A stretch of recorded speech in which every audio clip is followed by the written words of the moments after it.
Now students, once again I welcome all of you to online classes of Science Standard 3rd. Now students, today we are going to study some methods of removing insoluble impurities. Now first is filtration. जैसे मैंने आपको पहले ही explain किया था, तो पानी में जो इम्प्योरिटीज होती है तो उसको हम किस तरह से रिमूव कर सकते हैं। तो उसका फर्स्ट ऑप्शन है या तो फर्स्ट तरीका है फिल्टरेशन। फिल्टरेशन की प्रोसेस के मदद से हम क्या कर सकते हैं, पानी में जो इम्प्योरिटीज होती है, मैंने जैसे कि पहले ही आपको बताया था कि जो इम्प्योरिटीज होती है मतलब जो रिवर का पानी होता है, तो वैसे के वैसे हमको घर पे सप्लाई होता है क्या? नहीं। तो उसको पहले प्योर किया जाता है, फिल्टर किया जाता है और तभी वो पानी जो है हमको घरों के नलों तक मिलता है। घरों के नलों में से हमारे तक वो पानी पहुंचता है। तो ये पानी को अगर कभी कभी अगर हमको पोर्टेबल वाटर चाहिए, सेफ वाटर चाहिए, तो जब ये पानी जनरली इन रेनी सीजन क्या होता है कि रेनी सीजन में पानी जो होता है वो ज़्यादातर इम्प्योर रहता है, तो फिर हम उसको प्योर कैसे कर सकते हैं, उसको फिल्टर कैसे कर सकते हैं, तो उसके अलग अलग तरीके यहाँ पर दिखाएंगे। तो फर्स्ट तरीका जो है वो फिल्टरेशन का है। तो पानी को फिल्टर कैसे करना है, the separation of insoluble impurities with the help of filter paper or muslin cloth is known as the filtration. Separation of insoluble impurities with the help of filter paper।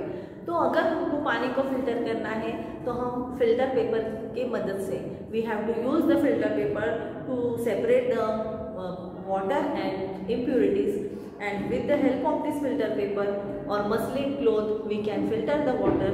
That process is known as the filtration. Okay, muslin cloth मतलब जो cotton का कपड़ा होता है, तो उसके मदद से हम क्या कर सकते हैं, पानी को फिल्टर कर सकते हैं और उसकी वजह से जो इम्प्योरिटीज है वो कपड़े के ऊपर रहती है और पानी से जो हुए हैं हमको प्योर पानी मिलता है।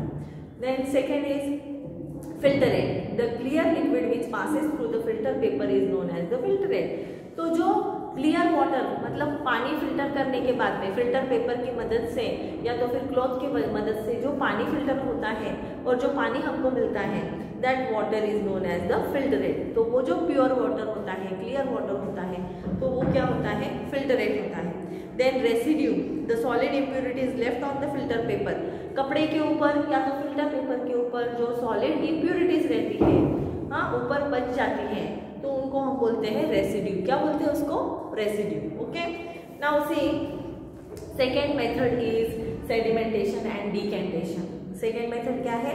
Sedimentation and decantation. The process of settling down of heavy impurities eight the bottom of container. मतलब जब हम पानी को सपोज पानी इम्प्योर है और वो पानी को अगर हमको प्योर बनाने का है तो हम क्या करते हैं, पानी को एक कंटेनर में डालते हैं और फिर वो पानी को हम सेटल करने के लिए नीचे रख देते हैं और फिर मतलब जब वो पानी शांत हो जाता है, वाइट हो जाता है, शांत हो जाता है, उसमें कोई भी डिस्टर्बेंस नहीं रहता है, तब नीचे पानी के जो रहती है, जो इम्प्योरिटीज रहती है, वो जाकर पानी के बॉटम में मतलब जमा हो जाती है। The process of settling down of heavy impurities at the bottom of the container is known as the sedimentation. तो ये जो प्रोसेस होती है settling of impurities at the bottom of the water is known as the sedimentation. And then removing the clear liquid from the top is known as the decantation.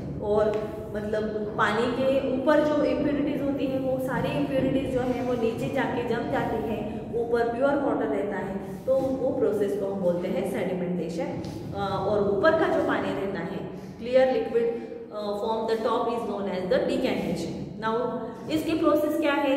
So see step number first, the impure water is allowed to stand for some time. जो impure पानी होता है तो उसको settle होने के लिए हम थोड़ी देर छोड़ देते हैं। Then second, the impurity settle down at the bottom of the container as the sediments. और जो भी इम्प्योरिटीज होती है, now students you can see on page number 104।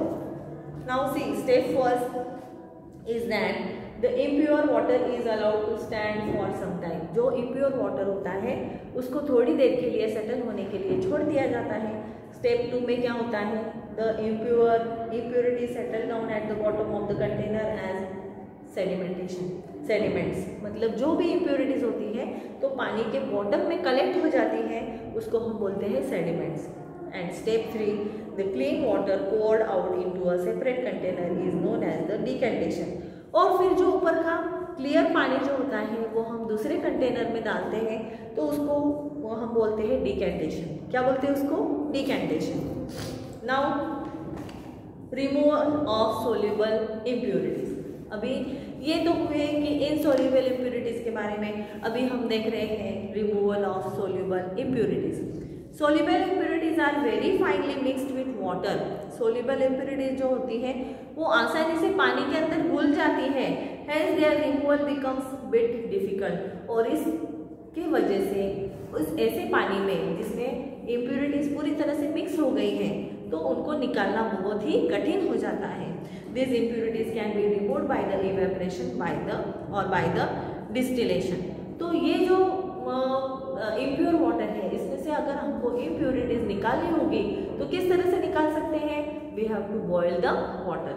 Generally जब रेनी सीजन में हम बीमार पड़ जाते हैं, ओके, तो whenever we go towards the doctor, जब हम डॉक्टर के पास जाते हैं तो डॉक्टर हमको क्या सजेस्ट करते हैं? बॉइल्ड वाटर पियो। घर पे जाके तुम क्या करो, थोड़े दिनों के लिए बॉइल्ड वाटर पियो। When we are suffering from the loose motions, बारिश के दिनों में क्या होता है कि हमको लूज मोशंस की तकलीफ शुरू हो जाती है। और वो क्यों होता है? क्योंकि हम इम्प्योर वाटर पीते हैं, जाने अनजाने में हमसे इम्प्योर पानी जो है वो हम इंटेक करते हैं, वो पानी हम पीते हैं और उसके वजह से फिर हमको लूज मोशंस हो जाते हैं। तो फिर ऐसे इम्प्योर वाटर को प्योर करने के लिए डॉक्टर हमको सजेस्ट करते हैं कि तुम बॉइल वाटर ही पियो। मतलब जब तक तुम्हारा पेट ठीक नहीं हो जाता तो तुम क्या करो, तो पानी को बॉइल करके ही पियो। बॉइल करके पीना मतलब गरम पानी पीना ऐसी बात नहीं है। पानी को बॉईल करो, उसको ठंडा होने के लिए छोड़ दो और फिर वो पूरी तरह से कूल हो जाता है तो फिर उसको एक कॉटन क्लॉथ से उसको छान लो और फिर छानने के बाद में जो पानी होता है वो कैसे रहता है? It is free from the impurities. मतलब उसमें कोई भी जर्म्स नहीं रहते हैं, कोई भी इम्प्योरिटीज नहीं रहते हैं और वो पानी कैसे हो जाता है? Clean. So have you understood students? Soluble impurities are very finely mixed with water, hence their removal becomes very difficult. The impurities can be removed by the evaporation or by the distillation. मतलब जब evaporate हम पानी को करते हैं तो distillation की process से भी हम क्या कर सकते हैं? ये impurities को रिमूव कर सकते हैं। पानी बॉईल होने के बाद में, जैसे मैंने वाटर साइकिल में आपको एक्सप्लेन किया कि पानी जब हम बॉईल करते हैं तो वो इवेपोरेट होने लगता है, उसकी भाप बन के वो मिक्सचर मतलब एटमॉस्फेयर में मिक्स होने लगता है। Now students, you can do one simple experiment. क्या एक्सपेरिमेंट कर सकते हैं तुम लोग? तो तुम पानी को बॉईल करो और पानी को बॉईल करने के बाद में जब वो बॉईल हो जाता है तो उसके ऊपर तुम एक लीड जो है, एक प्लेट जो है वो प्लेट उसके ऊपर रख दो और थोड़ी देर के बाद में जब तुम वो प्लेट बाहर निकालोगे, साइड में करके देखोगे तो वो प्लेट के नीचे तुमको टाइनी ड्रॉपलेट्स दिखाई देंगे पानी के। तो वो क्या है? तो इवेपोरेशन की वजह से ये जो पानी है वो प्लेट के सरफेस के ऊपर जमा हो जाता है। उसी प्रोसेस को हम बोलते हैं evaporation. So are you getting it students? Now next point is flotation. दूसरा पॉइंट क्या है? Flotation. You might have observe that the boat floats in a water. तुमने हमेशा देखा होगा, हमेशा क्या मतलब ये तो होता ही है कि पानी में बोट जो है वो ऊपर तैरते रहती है। अ boat floats on water. Have you ever thought why? तो कभी सोचा है कि ये बोट पानी में क्यों तैरती है, डूबती क्यों नहीं है? The substance that remain on the surface of the water said to float on water. क्योंकि बोट जो है वो किससे बनी होती है? लकड़ी से बनी होती है। तो मतलब what is the quality of would? Would यानी क्या? लकड़ी। तो बोट जो है वो लकड़ी से बनी हुई होती है और वुड की क्वालिटी है वो पानी में डूबता नहीं है, वो फ्लोटी होता है। तो उसके वजह से जो चीजें पानी के ऊपर तैरती हैं उनको हम बोलते हैं they are floating on the water. The substance that move to the bottom are said to sink in water. और जो पानी में चीजें डूब जाती हैं तो उनको हम बोलते हैं this things are sinking in the water. ये जो चीजें हैं ये पानी में क्या हो रही है? डूब रही हैं। समझ में आया? तो जो पानी में जो चीजें तैरती हैं उनको हम बोलते हैं दे float on the water. And और जो चीज़ें जो है पानी में डूब जाती है, सिंक होती है, तो उनको हम बोलते हैं the things are sinking in the water. Now see another activity, take a cork and a stone. Cork यानी लकड़ी का टुकड़ा, ओके, एंड अ स्टोन या तो फिर पत्थर। Drop both the things in water, दोनों को पानी में छोड़ दो। You will see that the stone will sink in the water, whereas the cork will float on the water. cork क्यों फ्लोट होता है? क्योंकि वो लकड़ी से बना है और लकड़ी की क्वालिटी ये है कि वो पानी में डूबती नहीं है, वो हमेशा फ्लोट होती है। It is light in weight, उसका वजन भी हल्का होता है, इसके लिए वो पानी में ऊपर तैरते रहती है, डूबती नहीं है। So this is the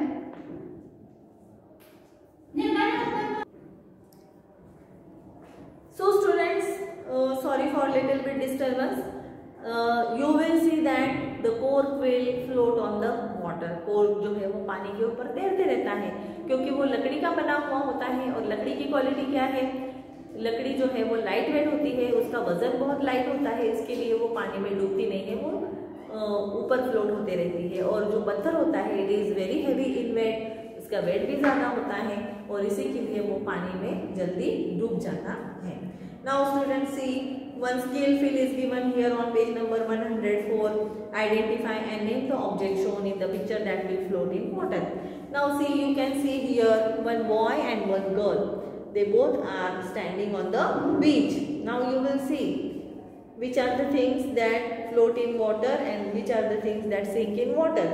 So what you have to do, identify and name the object shown in picture that will float in water. जो पानी में तैर सकती है, ऐसी चीजें तुमको बतानी है। Can you see this picture? Okay. So first you can write boat. पहला क्या है? Boat. First you will write here boat. Boat जो है वो पानी के ऊपर तैरे। बाद में जो है वो हम उसको क्या बोलेंगे? Tube, water tube. जो लोग नया स्विमिंग सीखते हैं तो उनको ये वाटर ट्यूब सप्लाई किया जाता है, उसकी वजह से वो इजीली तैर सकते हैं। The ball in the boy's hand, okay.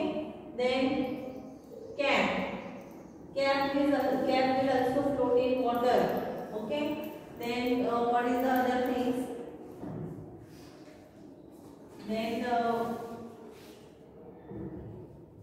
that bench is made up of the wood, that will also float in water.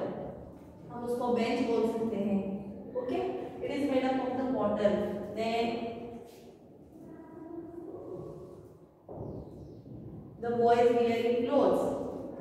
You can see that clothes जो है they will also float in water, okay. So like this means don't write clothes. You can write up to these things. Four things you can write down. Okay. Now turn the page. Then again worksheet number 3 is given here, and here students we have finished the whole lesson of water. Okay. So I hope that you have understood it very well, and so I will give you the remaining question answer in the form of PDF. So don't worry about the question and answer. You will get them in the form of PDF. I will send you on your WhatsApp number and also with Google Classroom app. Okay.